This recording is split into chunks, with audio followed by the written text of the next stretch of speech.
আপনারা দেখবেন যে ওয়াজগুলো হয়, সে ওয়াজ শুনে মানুষের মধ্যে ধর্মীয় নৈতিক বোধ জেগে ওঠার কথা, কিন্তু সেখান থেকে মানুষের মধ্যে একটা বিদ্বেষ তৈরি হয়, ঘৃণা তৈরি হয়। সেই ঘৃণা কার বিরুদ্ধে? সমস্ত অপরাধের মূল হচ্ছে নারী। ওয়াজের মধ্যে সমস্ত ধরনের নোংরা কথা, গালিগালাজ, অপবাদ, অপমান সব হচ্ছে নারীকে কেন্দ্র করে। আর একটা কি? হিন্দু সম্প্রদায়ের মানুষের উপর আক্রমণ করবার জন্য, ধর্মের মহত্ব প্রচার করবার জন্য নারী এবং অন্য ধর্মের মানুষের উপর আক্রমণ কেন আপনারা করেন?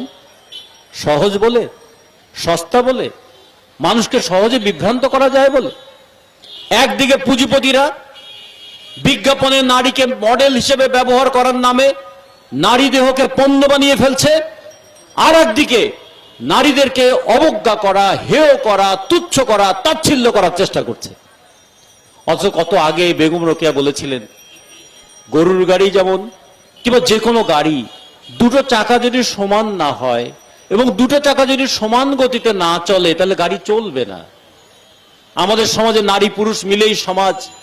নারীদের যদি সেই গণতান্ত্রিক অধিকারটা না প্রতিষ্ঠিত হয়, নারীদের যদি সেই যোগ্যতাটা তৈরি করা না যায়, নারীদের যদি সেই মর্যাদা তৈরি করা না যায়, এই সমাজটাও গণতান্ত্রিক হবে না, মর্যাদা সম্পন্ন মানুষের সমাজ হবে না।